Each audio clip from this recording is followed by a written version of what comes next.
ada ustadznya yang memang ahli kitab. Nah, kalau pas acara hiburan ada ahlinya. Baik, saya coba. Boleh satu lagi. Itu disaksikan direktur.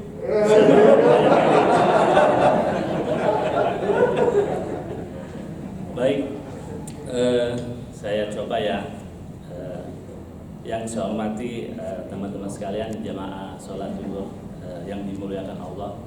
Assalamualaikum warahmatullahi wabarakatuh. Pertama-tama mari kita panjatkan puji syukur kepada Allah Subhanahu wa taala di mana telah memberikan kita kesehatan jasmani dan rohani sehingga kita bisa kumpul di Masjid Al-A'la ya dalam rangka sholat zuhur pada bulan suci Ramadan ini. Begitu juga kita tak henti-hentinya memberi salawat salam kepada Nabi Muhammad SAW ya, beserta keluarganya dan sahabat-sahabatnya, insya Allah termasuk kita semua yang hadir di Masjid Al-A'la ini. Pada kesempatan ini memang tibalah giliran saya untuk menyampaikan kultum, dan kayaknya memang harus dilatih nih Pak Direktur ya, karena memang perlu itu. Karena apa? Karena paling tidak untuk kepentingan keluarga kita ya kan, sanak saudara, insya Allah kepada semua jamaah muslim lainnya. Saya kebetulan memang waktu penunjukan giliran untuk memberikan kultum saya minta sendiri itu nomor urut 2 ya Pak Abu ya. Cuman ketika saya mendengar kultum dari Pak Direktur ya Pak Aim, ternyata materinya sama, surat yang dibaca Pak maksudnya sama. Tapi memang itu surat yang sangat luar biasa ya, istilahnya Allah itu lebih masa kan, bahwa sayang sekali kita melangkah keluar ke rumah kalau tidak mencari amal soleh gitu. Jadi kita keluar rumah itu ya tidak hanya di rumah ya, di luar keluar rumah itu harus selalu mencari amal ibadah. Nah pada kali ini saya akan menyampaikan ya tentang materi ya, tidak jauh-jauh dengan bidang tupoksi saya ya, yaitu bidang keberatan, banding dan penghapusan. Cuman kalau keberatan urusan dengan Allah nggak mungkin, ya kan? Keberatan melawan kepada Sang Pencipta. Banding juga itu nantangin namanya. Jadi kita membahas masalah penghapusan saja. Jadi yang saya ambil juga penghapusan untuk dosa-dosa kecil. Karena apa? Karena saya yakin teman-teman yang hadir ini tidak pernah berurusan dengan dosa besar. Tapi dosa kecil, amin. Urusan dosa kecilnya ya paling-paling tidak sengaja ya. Nah, jadi ada 7 amalan ringan penghapus dosa teman-teman, Bapak Ibu sekalian ya. 7 amalan itu ya, tiap manusia tidak akan terbebas dari kesalahan dan dosa ya. Untuk menembusnya ada beberapa amalan yang dapat dikatakan mudah untuk dilakukan, tapi menjadi amalan yang dapat menggugurkan dosa kita. Salah satu sabda Rasulullah SAW menyebutkan ya, bertakwalah kamu dimanapun kamu berada ya, bila kamu berbuat kejahatan segera iringi dengan perbuatan baik.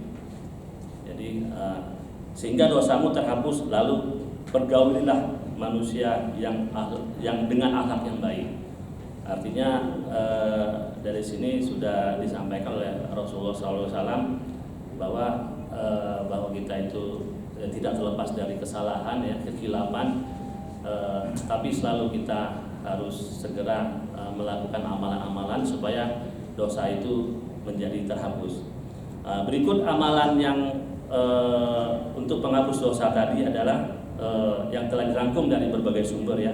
Pertama adalah berzikir ya, dan membaca istighfar.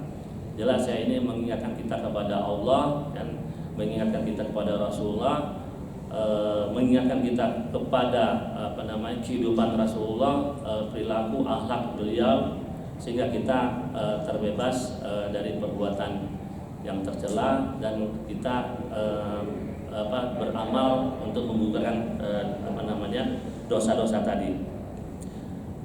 Demikian sabda Rasulullah adalah jika seorang hamba berbuat dosa lalu ia berkata, wahai Robku, ampunilah aku.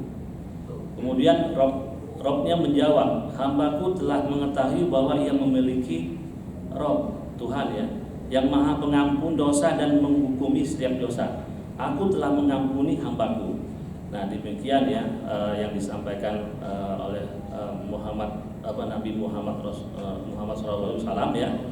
Selain istighfar ada bacaan zikir yang disebut dalam salah satu sabda Rasulullah, yaitu barang siapa yang berkata Subhanallah wa bihamdi, maha suci Allah dengan segala puji baginya, sebanyak 100 kali maka akan dihapus dosa-dosanya sebanyak bumi lautan.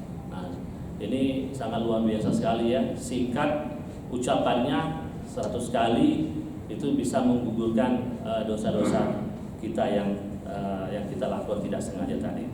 Itu yang pertama, yaitu berzikir dan membaca istighfar. Kemudian yang kedua, bersalawat atas Nabi. Amalan ringan penghapus dosa lainnya adalah membaca salawat Nabi Muhammad SAW ya, seperti yang tertuang dalam hadis Anas bin Malik.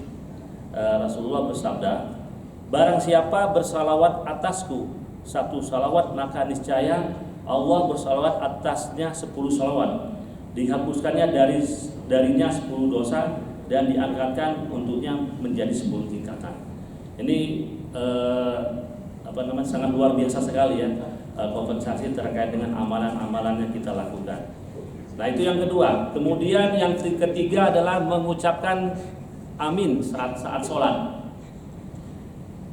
Rasulullah SAW pernah menyebut bahwa ucapan amin pada saat sholat sesuai seusai imam membaca surah Al-Fatihah menjadi amalan penghapusan dosa lainnya apabila pengucapannya bertepatan dengan amin dari malaikat, di mana bunyinya adalah apabila imam mengucapkan ghairil maghdubi alaihim waladdallin, ucapkanlah amin.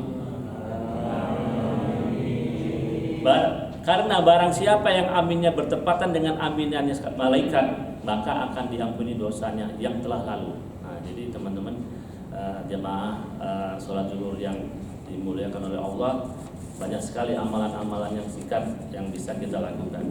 Kemudian yang keempat, itulah amalan perbanyak sujud. Nah, ini bukan berarti tiba-tiba habis melakukan dosa tiba-tiba langsung sujud jadi gugur, enggak begitu. Jadi maksudnya itu adalah sujud dalam sholat ya, Bapak Ibu sekalian. Perbanyak sujud dapat dilakukan dengan memperbanyak ibadah sholat itu sendiri. Misalnya mengerjakan sholat sunnah rawatib, duha, tahajud dan atau witir.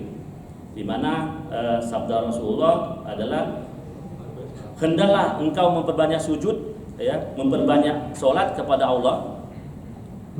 Karena tidaklah engkau memperbanyak sujud kepada Allah, melainkan Allah akan meninggikan derajatmu dan menghapuskan dosamu. Hadis riwayat Muslim. Itu yang keempat. Kemudian amalan yang kelima, yaitu berwudu. Nah, amalan selanjutnya adalah berwudu sesuai dengan tuntunan sunnah Rasulullah SAW. Dalam hadisnya menyebutkan bahwa barang siapa yang berwudu lalu memperbagus wudunya, dosa-dosanya akan keluar dari tubuhnya yang terkena air wudu sampai keluar dari ujung jemari. Jadi kalau bicara masalah wudu, saya rasa tidak hanya menghapus dosa, tapi wudu ini justru mencegah kita berbuat dari kemaksiatan. Contoh umpamanya kalau kita selalu menjaga wudhu dari habis subuh terus sempat batal, entah itu karena buang angin, entah itu kesenggol nggak sengaja, itu kita ambil wudhu lagi dengan sepanjang hari kita menjaga wudhu, berarti itu kita menjaga kesucian diri kita juga. Nah contohnya umpamanya sekali waktu kita diajak teman makan, diajak tempat hiburan, entah itu nyanyi, nggak apa-apa kalau nyanyi, joget juga nggak apa-apa. Yang penting dengan kondisi kita wudhu, nggak mungkin kita akan bersentuhan dengan yang bukan muhrim kita. Nah, jadi itu mencegah. Saya rasa apalagi buat kalau yang tua-tua, saya yakin lah pasti terjaga wudhunya ya. Dan tidak mungkin juga nyanyi kemana-mana. Tapi kalau yang muda-muda ini diharapkan supaya menjaga wudhunya sehingga terhindar dari perbuatan-perbuatan yang menghasilkan dosa. Nah ini jadi tidak hanya menghapuskan dosa, tapi berwudu mencegah. Jadi dari mulai sekarang teman-teman kalau bisa sepanjang hari menjaga kesucian diri dengan selalu tetap berwudu. Nah itu. Nah, jadi itu amalan yang kelima. Kemudian yang keenam, ya, sholat 5 waktu. Oh jelas pasti ya. Sudah sepatutnya menjadi pengetahuan tiap muslim bahwa sholat adalah ibadah yang wajib dilakukan setiap harinya. Ternyata ibadah ini juga dapat menjadi amalan penghapus dosa yang dimiliki oleh umat manusia, di mana Nabi Muhammad SAW bersabda, antara sholat 5 waktu, antara Jumat yang satu dan Jumat berikutnya, antara Ramadan yang satu dengan Ramadan berikutnya, di antara amalan-amalan tersebut akan diampuni dosa-dosa selama seseorang menjauhi dosa-dosa besar. Nah ini bicara masalah sholat waktu, kita tahunya kan bahwa itu wajib ya, sholat wajib. Secara letterless atau terjemahan dari kitab-kitab suci kita itu benar-benar wajib. Cuman menurut saya ya, mungkin teman-teman sebagian sudah merasakan juga, sebenarnya sholat 5 waktu itu bukan sholat wajib, tapi adalah karena bukan kewajiban tapi karena kebutuhan. Jadi kalau seandainya kita sudah menganggap sholat itu kebutuhan, ya mau nggak mau kita harus melakukan. Contoh manusia butuh udara, napas. Kalau nggak butuh udara, nggak bisa napas, nggak bisa hidup. Jadi kalau kita punya perasaan kebutuhan, tanpa diperintah kita pasti melakukan sholat 5 waktu itu ataupun sholat-sholat yang lainnya. Jadi sama halnya dengan terkait dengan pekerjaan kita ya, ada terminologi wajib pajak. Wajib pajak itu kan pasti diperintahkan, ya mungkin secara letterless ya. Tapi harapan saya, mungkin harapan kita semua, itu wajib pajak itu baik pengusaha, orang pribadi, pejabat atau wajib pajak lainnya, itu kalau dia mempunyai perasaan kebutuhan bahwa bayar pajak itu butuh, jadi tanpa diperintah pun dia pasti akan bayar. Sehingga doa kita bersama ya, suatu ketika dia mau bikin perusahaan, saya mau bikin perusahaan bukan buat cari laba, tapi buat bayar pajak. Nah itu harapan kita. Begitu Pak kriteria. Jadi apabila dia merasakan butuh bayar pajak, ya mau nggak mau dia pasti akan bikin perusahaan, mau nggak mau dia pasti akan mencari untung, mau nggak mau dia pasti akan tidak mau rugi. Karena apa? Ya gimana saya mau bayar pajak kalau seandainya perusahaan ini rugi? Nah jadi intinya harapan saya wajib pajak itu ya mungkin secara letterless agak susah perubahannya, sama kayak sholat wajib tadi ya. Paling tidak perasaan pengusaha, perasaan kita kepada sholat wajib itu adalah karena kebutuhan. Saya bikin perusahaan ini karena saya butuh untuk bayar pajak. Jadi itu untuk terkait dengan amalan yang keenam ya, sholat 5 waktu. Kemudian yang terakhir adalah sholat Jumat. Mengerjakan sholat Jumat bagi pria muslim telah banyak dalil yang menyebutkan keutamaan sholat Jumat, salah satu sebagai penggugur dosa bagi pelakunya. Rasulullah bersabda, barang siapa berwudu dengan sempurna, kemudian mendatangi masjid untuk sholat Jumat serta menyimak dan memperhatikan khutbah, niscaya diampuni baginya dosa-dosa yang dilakukan di antara Jumat itu dan Jumat sebelumnya, berikut 3 hari lagi sebelumnya. Ini hadis riwayat Muslim. Itulah Bapak Ibu sekalian 7 amalan untuk dosa-dosa kecil ya. Mudah-mudahan apa yang saya sampaikan ini bermanfaat bagi kita semua. Mohon maaf apabila ada kekhilafan, kesalahan dalam penyampaian saya, karena saya sebagai seorang manusia biasa. Apabila yang saya sampaikan terdapat suatu hal kebenaran, itu semata-mata karena Allah Subhanahu wa taala. Demikian, atas perhatiannya terima kasih. Assalamualaikum warahmatullahi wabarakatuh.